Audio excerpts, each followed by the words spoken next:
Attends, todo mi les mi kudo le wenu lo kudo beji mais non hodon we keten wizre we ke soleil FM mi do gbe mi tan se sin je fawado o se me poji to pon la me no wa mi tan we tan gbasa ajoko so gbedo fi mon didan yo Gislin Agbangba e de mon didan hodo hosa de yo mais sentamiton Jules Agboujan to yen we do hodo hosa de bo mi do o beche ti mi do gbe sese do mi me do pro to ji mi me kala do mi pon edin gbon gba vi we pon no me do un flag beji oje yo mi do gbe se do pro o mi tan do majile mi ni kudo o me o pipon mi kudo no pompodo o ye yi pa nu wa mi tan apahwe nu kontan yo ma se ikon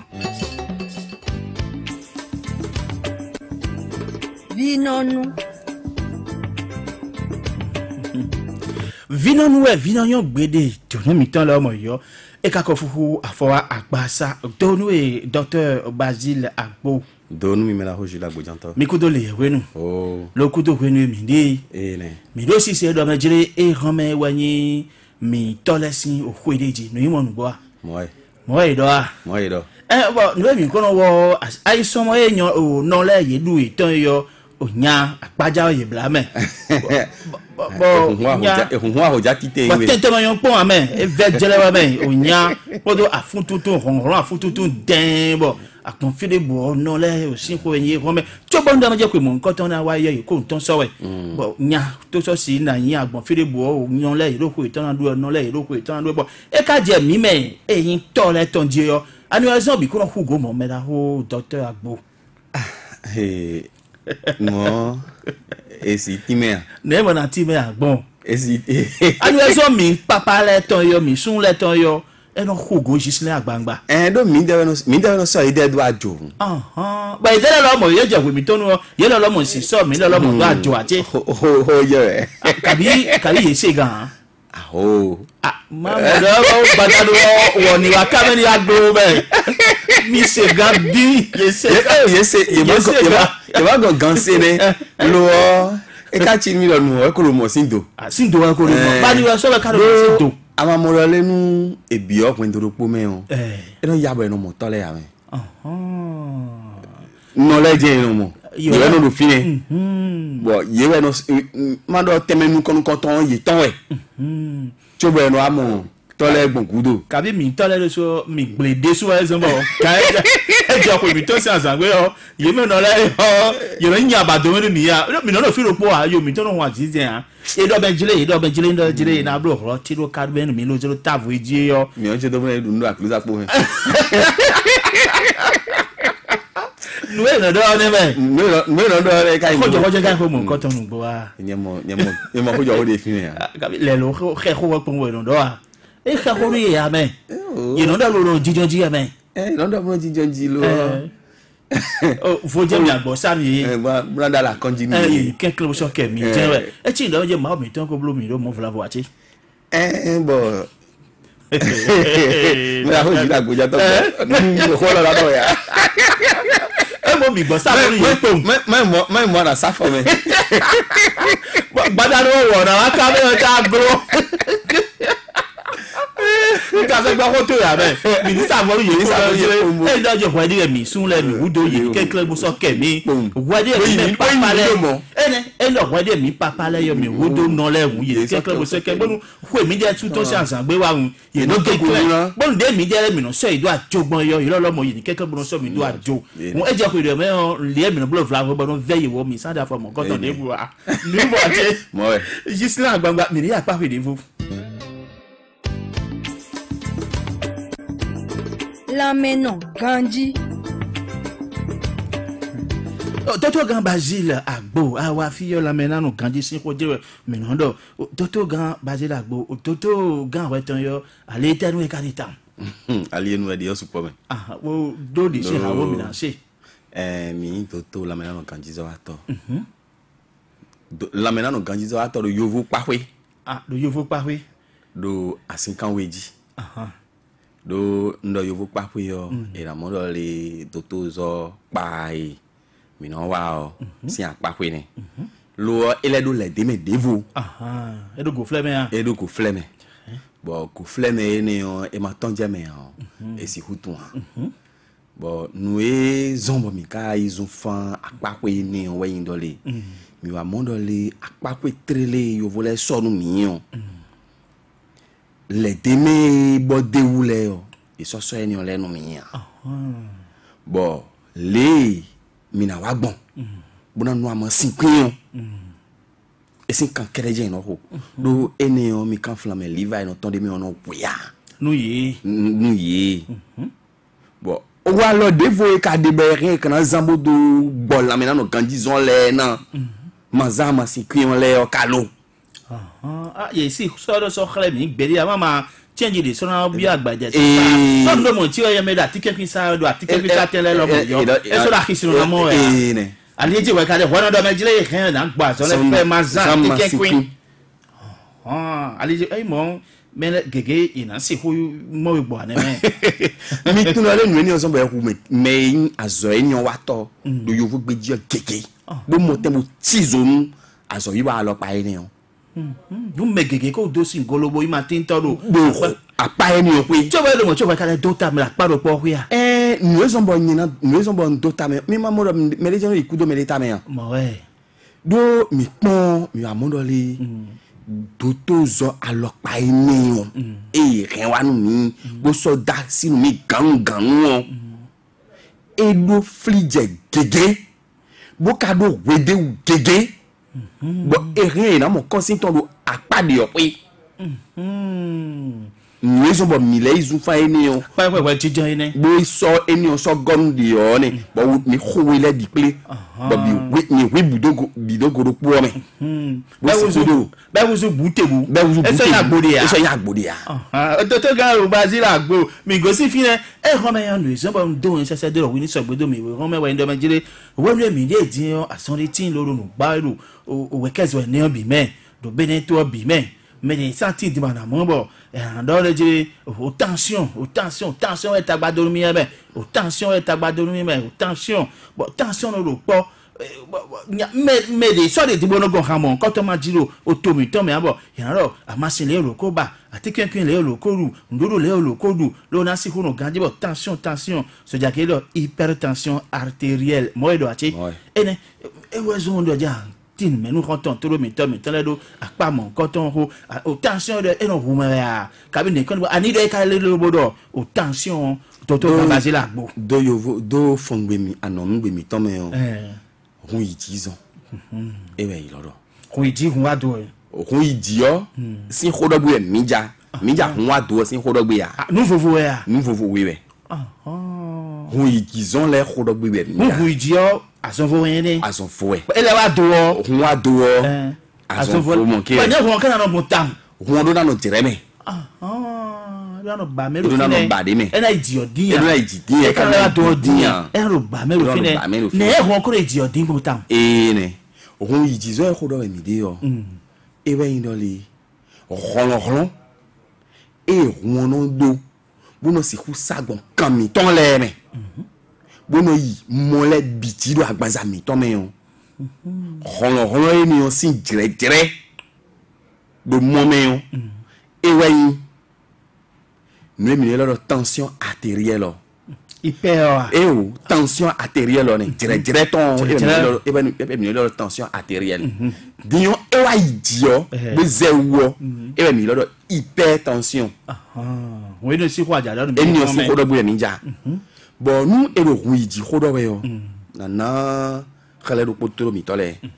mi mon le so de si kam mi tole di yo atu yo mi tole di yo boy no don sing bon me boy si no wa ko mi tole gbe yo ganji nous mi la mon le we le no timbo si on me rundo robinet mi tole me le yo e no ton po ron de po ganji we le no timbo nous e run ana humbio ena tondo direme ye no de gapo na we ya ba mi just na bola je que pression de po we le nu kro timbo ana robini ole be na kunye nu la no do ro ye souci bi na bo pa e ko ro ala me ro si sa e de mi de mi no mo de ni no ti me mi no na ro pe mi tan gbe ye ni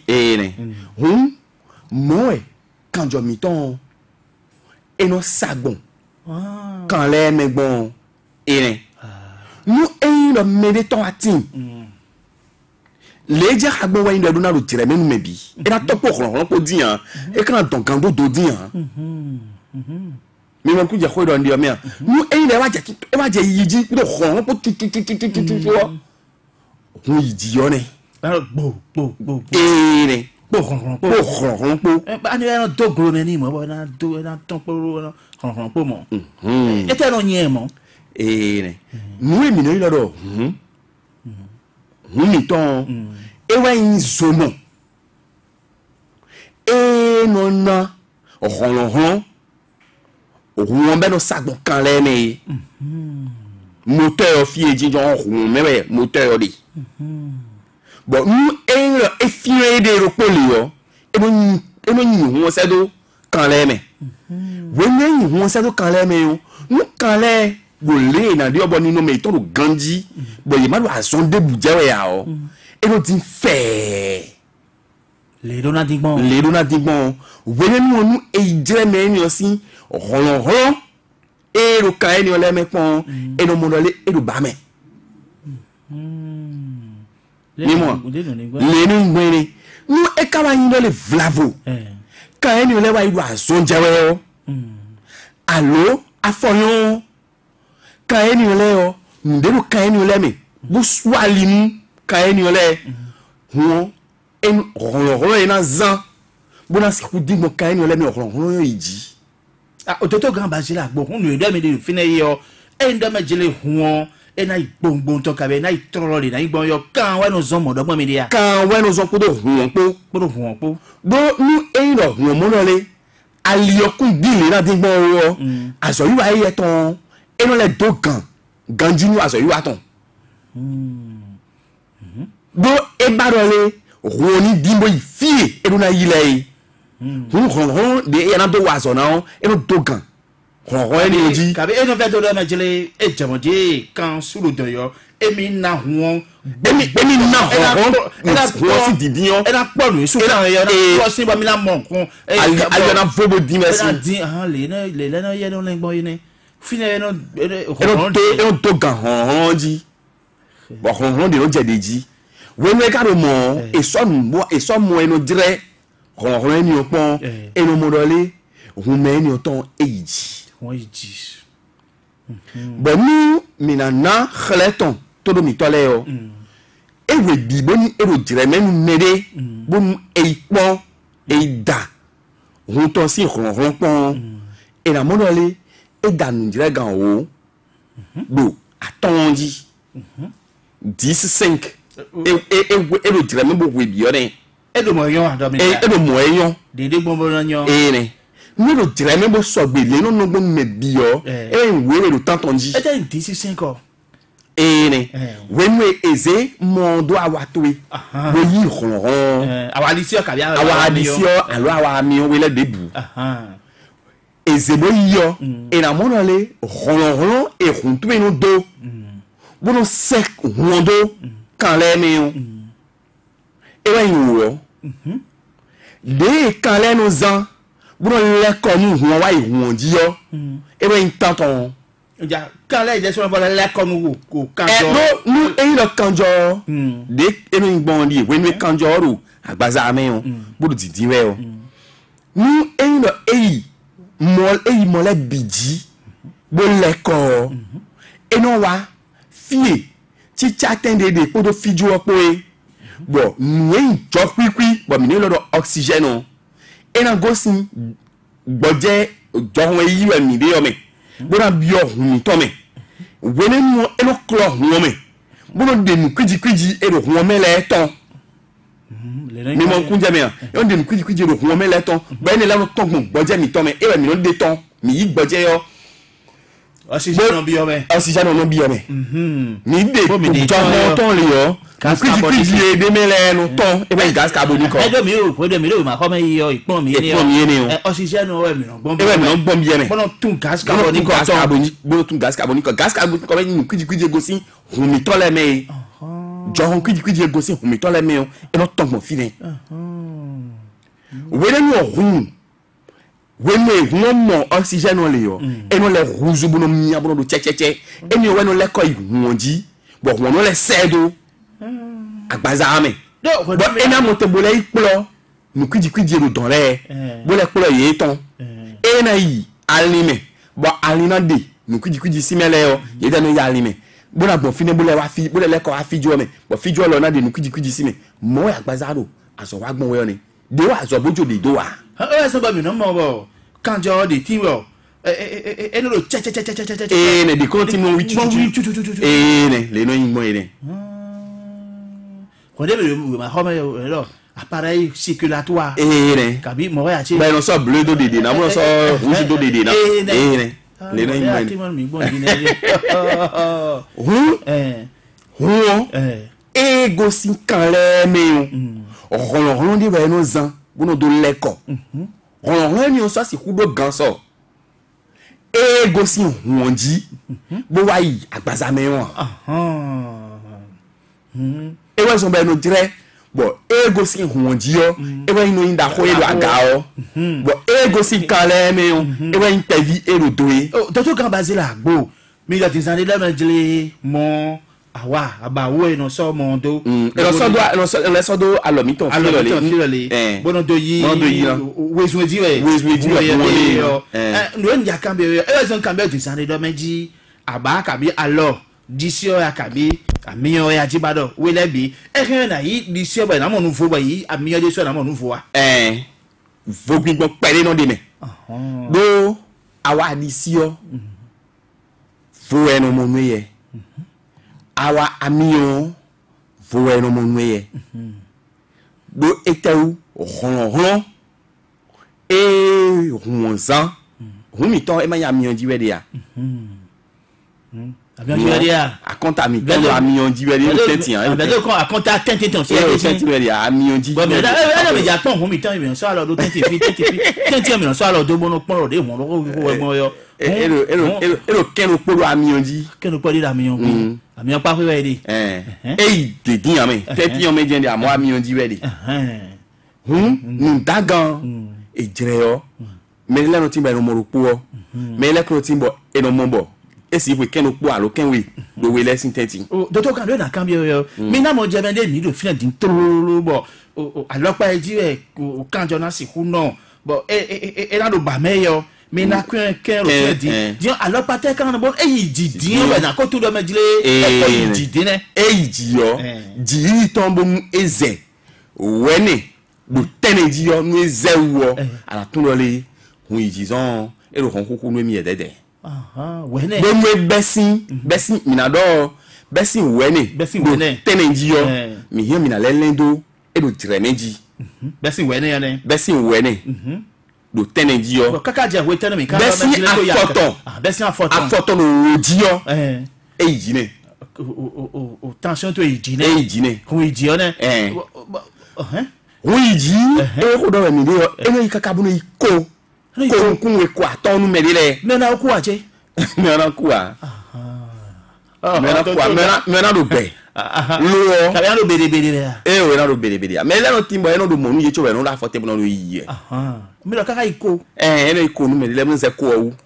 ko nu kun we ko nko aton ni le yi a zene di achi a zene me la ho ye on se do me toto gan zero no ma no pel mi je we nu de mi na ti men todo mi tole we ndole son ele ko we le bo mi do mo le jeji e besin afoton e besin afoton do oji mais ni tun dole hun mi ton e jeji hun ijizon e ko do mi ka de do fini on e do alopa weji mais le no ti bo hun ton iji yo e no do mo ni ye we binu e so wa doa azon jija yin yege mais le kono tin bon zanio energy zanio enale wa tetome zanio energy zanio enale wa tetome mais ni le o ye do na cho ide town eno yiye mo le yuwa o do eno tendero po me le o le ponte wo lo yiye wo yuwa do eno tendero po me o enyo hu nu eno jiwe ko yi ara tun da mi ko hun jizon jewe ni nous ayons et quand le drame on a tout dans les ndekun de mi wa we o ni mo je ko do ni amo de imono le ko amo e no yibono wa ana tout dans les khon we mi we on disons ko di bona je wi de choji nous sommes mi kaze ko lo mi yiro mi do ko lo wo be vivi mi bon wa we ile te nous mi ponto mi to me fie gbedion mi na mo no le do beto kan we ko ji yo kan ko bien no je me beto o beto kan de wo kan de wo o fulo ne me kan de wo e we yo kan de wo na kan de ko do aso mo nkan ton je be oui mais on disons mais le dija bo tout le o yero fo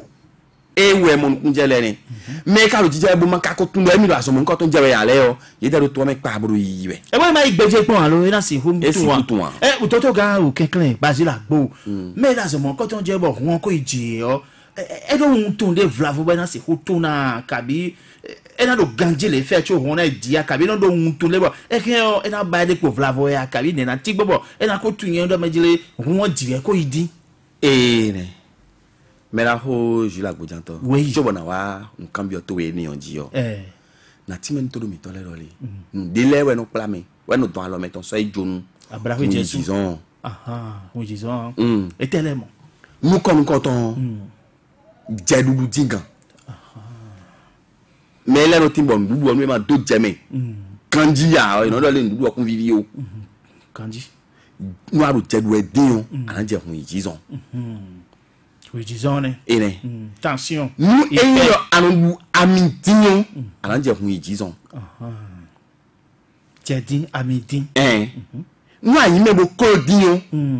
an je hun disons de te ga klo yen ne obésité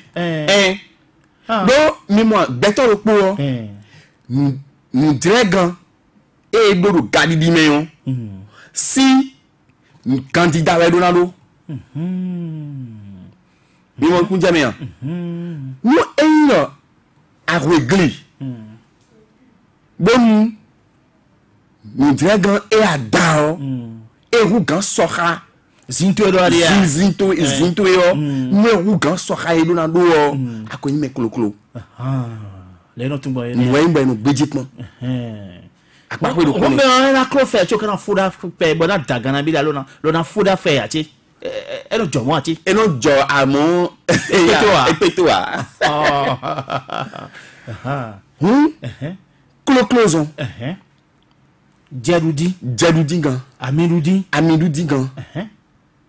e no du khuto do tosi alo do no si oui disons e no du khuto e no du khuto do tosi alo do no si e no to che o je po ka no che o je po yen lo mo yo mo ta da gbe lo ran je ne ta da gbe le aro ta yen yo toto ga e mi nbi devo e ba yin dole no no aso azomiton boke ya aso bi siga ko ko no bo we ko yin aso bi bo je mi to we yo kero aria o ke kere ya siga bi de yin teacher we ko yin aso bo ko je peto sinu le yo teacher lo de yin teacher bo no de me aso ko le su de me ya aso ko lo de me de ti be no yin aso ko de ti me no funa won ti me lo mo de me ya ndo we ko yin aso bi so lo pa de de buwa dagbenu mi ton yo mi se toto ga mi go si emi onji yo bo cafe lo e do mu egbe benja cafe lo mo e no do azon won cafe mi onu jan e hin na zo mo tension na iji cafe de mi onu jan san le ganji mi se ndi alopo na mi se cafe yo mi se cafe yo mi se awase ya goro mi ton lo mo de me bla ya goro mi ton lo mo de me yege do maison ou John de me do fine bo rien dans son mo nous ko in cola café bi de bouillon à dormir de bouillon moi bon de to gan mais go si emi oji yo so da bi lo de me bla ya so la bi lo de me Sodabi lo di me. Sodabi nous dingan. Kote de no ba sodabi ko ame. Oh, nous tiens bien kasi kudon todo mi tolesin. Sodabi amasi di ton ya kabi ya pon. Attends, ma do ko pon we. Amasi di yo, ma ya amasi di yo. Nous de bude betona zan lo belo me fia isan to direme. Aha. Siga le somi ho mi ando dileme ai, mi ando siga lo dileme ai. Siga o. Mi ando dileme ai. Enyi din. Café mi ando dileme ai. Café e judo. Siga e judo. Mi pon menon sa siga le o. You don't want to gba o. Mo le ite. Mo le et non dans son péton. Le tabac nuit gravement à la santé yo. A so cigare ba debout na monde ou. You don't want ou. E ba ha. Mi comment nous ouais. Mais na bien comme ça cigare ba no vo no han ready ou. Ko le ne. You don't want mo do gba o. You don't want mo do gba o. Nous sagbe ya jare lo la mo do gba. Nous sommes be e mo e ba ndo le saint et dondo àjọyé ní onú wọn wẹ́dẹ̀ wọn déjì lórí mẹ́ẹ̀nà wọn tún lọ lé mi dé sọ́dọ̀ mi dé wẹ̀. tẹ́tà mi lọ sódà bí di wọ́n dà hàn gílágílá lẹ́bi de kọ́ńdọ̀ àmàṣin jí de má kọ́ńdọ̀ àmàṣin jí à omi lọ àmì omi lọ jẹ́ omi lọ ògúnlọ́. àmì tó ń tají bọ̀ sùpọ̀ ha jó kẹrẹkẹrẹ dúdú. ìyàwó chọ́chọ́ àgùnzà jó ìlànà jó. Bon yo pikwa bwe o. Ado yete agruza jo lanjo. Bon yo pikwa bwe o. Asondo mi de beni de. Yo te utu matimem todo mi tole boni mi se bo daiji. Ajona yi hogbonu. Na yi hogbonu o wendi. Bo kan no hogbonu. Po mo do ya. Ete utu we ya do. Do we utu ye. Avo Meti la wasi. Dotoga. Maison e ba ndo ite jo ni le de mi no duo bi no si ku didi ya e no sien lo don ya e no sien bu no bi ohume bo de bi ohume o e ni sien bu no trechi kan le mi e lo mo kan jo so si mo alibo di kan di ya we ne no ho ijizon e na wa o jo ho mi do me nya mi mo le tu yo mi ton le de du pa mi ton le me bo nu e ile je ki goji yo ne ko yin gbo si on pe chite kanji ale no ka cho na ide o pa mi so no ti ka no ai le no go te u mu kwiji eti kan eti tu o me o we zon wa si o ma so ti le na digmo jo le no blobonu ka mi ton le o ere bo eni o we zon bo ni ton e no to gan mo de mi na 6 won se do be de su de me ya be de me be de me ya margarine le surtout mayonnaise lo mo de me ya mayonnaise te kablo ami we hun bo te da gari e na lu hun e pon do do dire me je e te we zo mi do le je no da zo me je onu zo mo Rolon et na gon kale me yo rolon de no dia rolon di wele nu ohun na iji dodo gan bazila gbo kenklen ma ta fa de jinu me kenklen ma ta on de mi li po mi ta lo de sorin o e na so bo kan jo na idi bravo li po numbara bala bione yege yo vo stress souci ouais e numbara bala bione do wenu e ado lin pome bon allo flavo afoyon yeja hu gawe bon ano do sidali we binu khesi yo e no da zo me wo khesi yo dia yege allo ayi mere bon egbe yo ouvert de ton wa so ouvert de ton wa azan ton yo e lo we wa azeni gbe e lo we wa bon ouvert ou gan gbeto e ba no fon no ni pon we yo kun ijizon na wa ba we yege e ja lo le gbeto do po yo nínú àwa jíjẹ me ana ko nu bo na àwa jíjẹ me bo na no fie àwa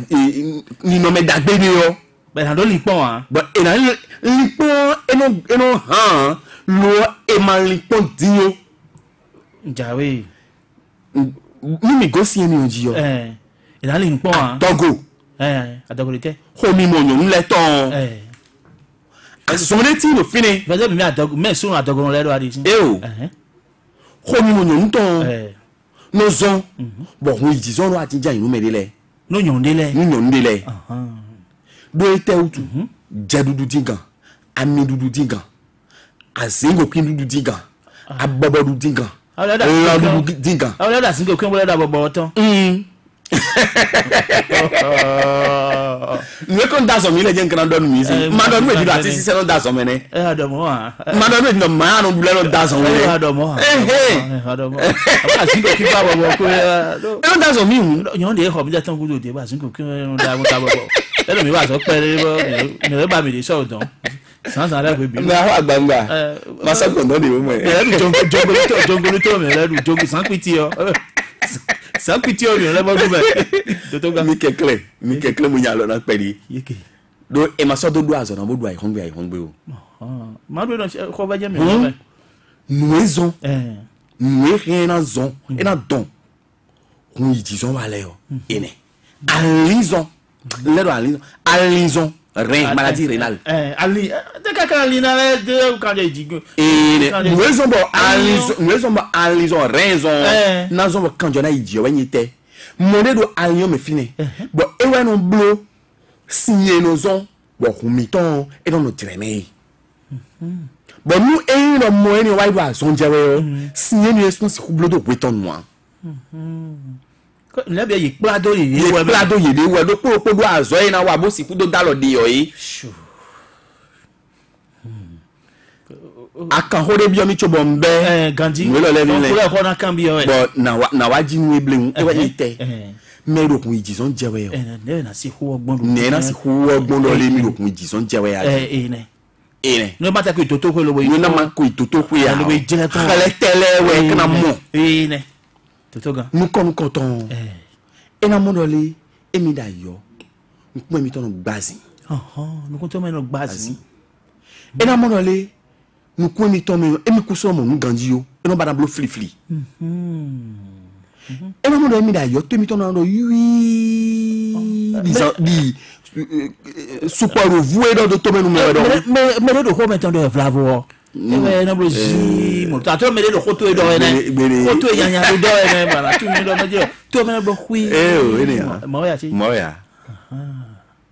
moya nous et nous toto alon na imbo toto no sio ala tundole tension zon e do konkuku nu emi we oui disons lo konkuku nu emi we nous vlavo asuzon ni pere bona vacan no ti komi ba no boje Antonio do ma jire tundole oui disons ko ya do nu emi we on to gbo ro hunhun we nous vlavo en faisant des petits monos d'ado. Alors, tout le monde, disons, et vous tournez à mi. Mais là, nous sommes, bon, il est tout brûlé dans les, et nous collons, disons, Jawea. Bon, les, et la fling, bon, nous fling, et nous voda. Ah, mais ça, c'est fou, nous, et le retour du coup, la pâte fait du tour, nous allons dire, quand bien, ah, on, ho, ho. Mais il était où, comme il quand il gossi, agbaza mi to me bo wa taka mi to me le o ye wa no ren jo kwi emi lo do oxygen o ye wa no ren wa nu tak e fon ka mi ton amoku je ko do ndi o mi ka eni le o le na ren jo kwi eni le wa gbon ye so si ku ren wa gbon mo do aliedi o so na bon kan jo so khai do na wa fini o so no wa Dotoga belo mo eni wa zo bon oui nous jo si go eni ole no wa sukan e wa fon ka mi to me le jono si bo no su ali ne we nu e ka su ali yo we me kan jo kan si kwa gbon bo wa fon ka me e si yo agbede ya we nu apakwe kan eni yo azo eno wa o so si ku azo eni o eni o mewe me keke no pli body fi jawe ne don jaka be la jire Dotoga jona ka be de me jire me gege kui disons yo mais na mo me gege tin libo you know why so lo no pe bo kakabo kanfa ça so ato mais laisse nous no gban nous gbigban eniyan bleble be itedi bon mais mado kenji ate si kutu no mi tan je ken e no fo san ko pe mu na mo le no e do ko do we no dondo ken ko mais pan ko we na do ni do ntu yo je ken ngbo ntu ka je ken o disons no dans un e we no don ko eni wa e no zon bon e no plibo akaropo aloropo aforopo allo e no plibo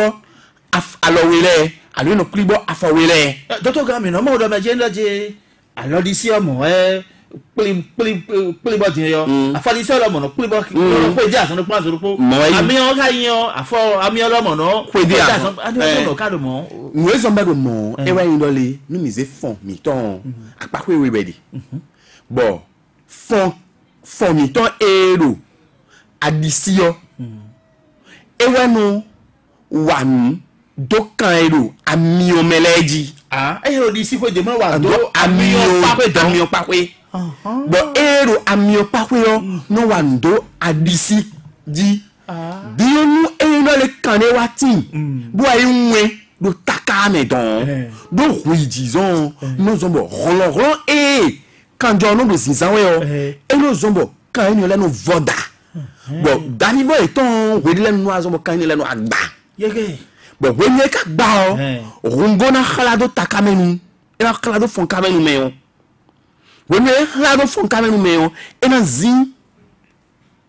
fon jiro apa eni yo pe bon vivo de na do bon kan e kunpla apa eni yo pe le na si ku azo e so si ku do vivo eni yo Dodo gamba jila ko wele ni o me ni o mu endo e mai dede rungo ni o ero takato me o me ni na clip bobo na no mo tegbe so yi dodo gamba jila ko honton to lo mi to ama to yen ye ho hon do gbo wo e ka che ti mo ne ka se ko wa ngbon ta me la ko dodo gan ba jila ko ne ka se ko wa ngbon ta o wa de agba atike pion bi sese yi ngbe atike pion bi sese ya me la ko jila gbojan to ngbe atike pion bi sese ya lo mu endo ero hun iji so na wa we o fitewe ka ukun si yo eto iba to to we bomo wona yo kije va me na kije va me na bona isi kanton bona ya si kanton ji bona kun le fil le nu le do nu le zo we bona dede e dede nu ni yo mu isi zo na gbo ndo khale mo nkoton nabire toto gan pa mi to le yo mi no le gbon mo ame e ndo me ye gegeti bo e do hu iji zo je pe we e be we to ko yo e no mla masinu me amasinu le de ko no mla nu me yo na na mi ka erupo e ba ndo ete hu iji zo e ko do mi de lo e ke na zo bo beto sun do po wo e so si hu fon kan na fon kan gbon ne fon kan àwọn ta fe yo nta be hun ko fo ne hun ko gbe ba de kan ablo gbon ma na imo wa ne toto ga o ti me mi bo ne me la gbon bo ma na imo bo ma na guzu ta fe yo nto me ya le e wa nu gbon bo e ma na ba guzu ta fe yo nto me alo flije ro gun idi so mele ma na ba tinja yan mi se po mi yo mi na to ha me toto ga fi o bo wa ta le o di ene se o se po ya we so bo ndo mo wa yi ala yan nu ba na se po mo ne e mba mi mo do asi kan mi tanji toto ga e mo hoto to mi bi o sisila gbangba gba won to gbo nu hoto to mi aje jo no ito yiro ni wa me Mon jeme yeton.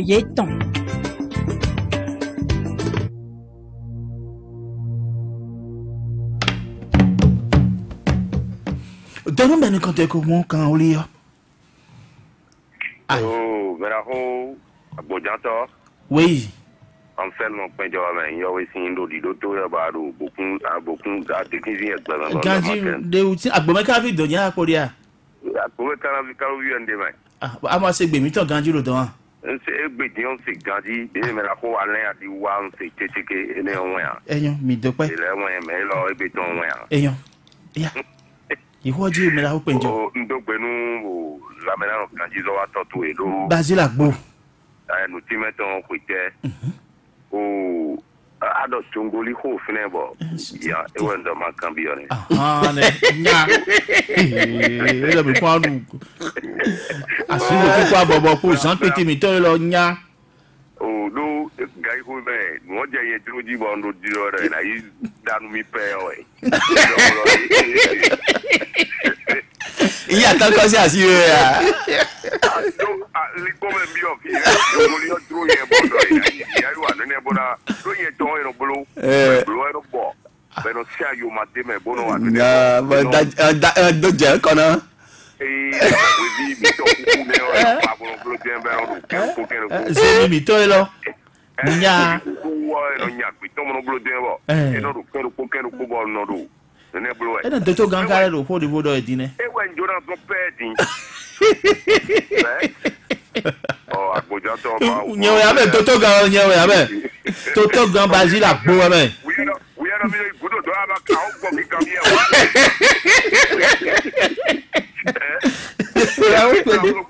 yo wa iko ti le ga blo pe me la ho penjo ho ru fini yo e wa ino le no de bubo mi na lu mi ni du do jereme no tiro me be wa du po vlavo eni o ko nya zonde a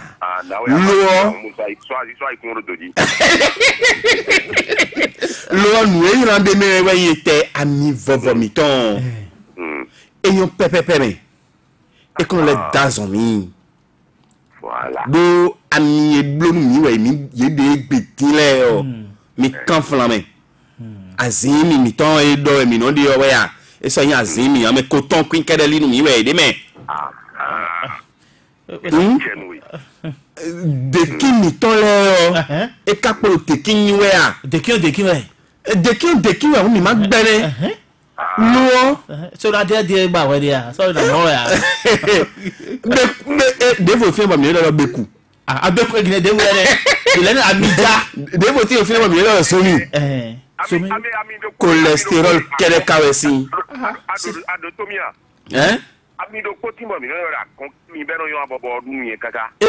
akonka mi o na we fe veton so mi olo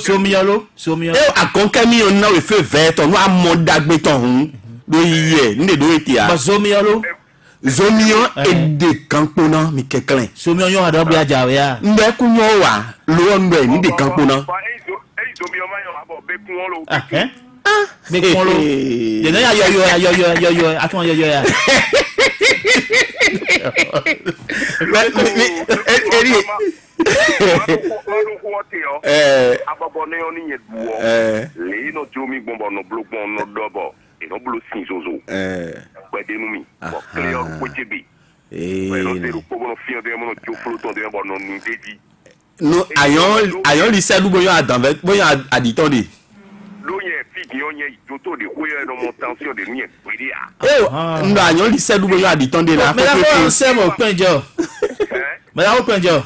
oui kambia no yero we tenu jongolo yo na so gbe aji jongolo ko pe so la yo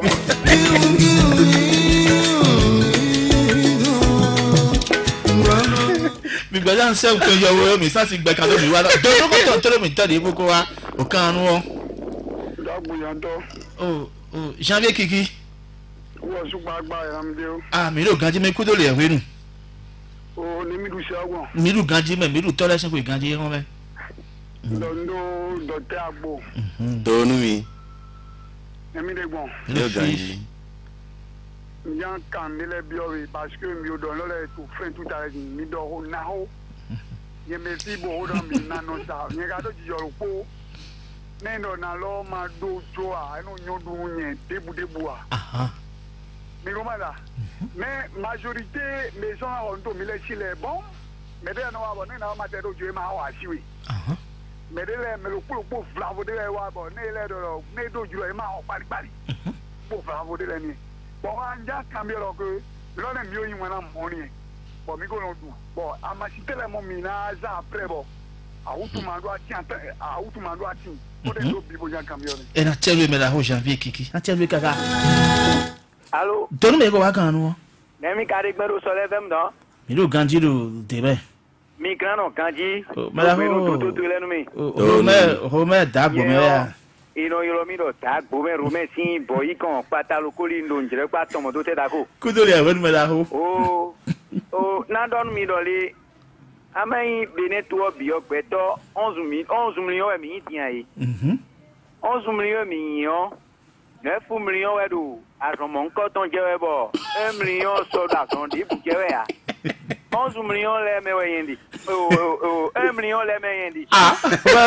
Voilà, c'est de jewe ado we de be. beto 9 million we da son de yo bi je 1 million timbe de da son di O be tagbo be. 1 million le me we yendi. Allô, moi. Oui. Oh, mi-moi. Na don mi lole. Beto timbo. E yenu nu siga dea. We kado siga nda paton ebo. E wa ibla analyse mbelo le ko eton pele. E na tundo meji. Me mado siga nu ya. Me do nu nda paton eo. Me de do siga nu nda paton eo. Ason do yeli. Moi. Mama no le ati. E we do siga nu edo. Moi. Beto tidi, bo si wono yero kwe tanton, e we do siga no e kakaje, kwe o si wene no din kakaje egbedin. Bo siga wi pon a, bondo be ton amade wono le wa wa kabi e po wono na déclencher ni do ya. Yo mi ka do ko po fun bon jondo me je meton bay. Bi moi. Par exemple, yen dion o nguru kete yero wa. Yo ali son di no anu khamia bo si wonu eka wa so ni edi on ga ja ni ron jeji ne ka gon nko ja ni son de buda ya eka wa so nu mi o ise mi bo wa comprendre yen si wonu di on ni son ka je nu wa mi ji o do teblo won e blo gbo a ndo to ton ba di gbe me di on nto na che mi to ro la do di me ni mo E be chero o be dagbo si gbo mi kodo. Don me gudo to mi na yiro kan no e rogogo sin kan ma. Oh, mi le ko agba sa. Toto gan atike ni timbo na se unado ohun yi ji o sko wa mi don mi e ho me din. Atike lo patele amasan lo patele ko no san tambolo si o mo gbo ra so mo ko ton dare ko town. Ne me la ho o janvier kike kan bi ni. E o nuna timentoro mi tole ba inde te. Claim ku me gan lo na. E no. Mi na ndo nduwe hu. Mi te pombo nu atisisen ni ugan dudu. Atisisen ni ugan dudu. E na ma ugan hu. E te pombo so atisisen lo do nu mi no le du haji, mi no du le haji. Do atisisen le yo nyona e de me ono zombo. Mi no si ku dede. Nwe bo rien dans son mille keke. Atike ku amasin te ka no tan le bodudo hu ji. Am si ason si. Nye ko benu mi dole. Ron yison. Et besoin. Bona do amasin we ya. E lo gbo ati. Do maison. E lo gbo ayi. E ason. Be rien na gbo. Lo amasin no zan. Do yovo mele binozon. Bonu no si ku gbo. Khaleton we ndole ko do yo fa. Mais merci amasin le no zan be no gbo a. Mais merci amasin yo. Aider boire na zan le di. Be na gbo. E kado yo vo pa we alo yo vo pa we apade yo Kan do na ho we. bo e na san bona li kunbo no aso kye ni yo e lo mo e lo le di Bo wa lo de vule le ti. wa lo de vole le di bo mi no zan bo do gba so mo nkan to na nu meyin e je tole Wa lo ne na si ku ton je me gbon. e we ndo nu mi lo le eni sepo mi Anse nkan je e do sin zozo ho ndagbo yin si. se zozo nu ndagbe ya do no didi jole E wa e da so. lo iji lo fo kan zo lo iji lo fo kan le sula yin taji do po bo toro mi tole na hendo bona si huglo ho iji zon le E do aso e wa mi le bo tin bo ne di on lin mi no la lin zon je we bi nu. Pero si ko na mi mo je met. azo lo pa wa ni ndi mo ka tune Amodona. E ya na ilo. Masi do ho a. Mi ado mi tete. Alo kan to je ma si ko na so do kan di ya lo mi na bi mo jina to mi ton bo. Alo kan je mi lo mi gbon di yo mi wa vi vonu yo. Me kan mi lo mi do kan gudo. Eni o mi do ndibo na ka be to gan mi na kan bi edo. Gan e ko Gislin Agbangba e wa no mo nji Jules Agbojanto ni wa no mi wa nu. E ibo de bo ne.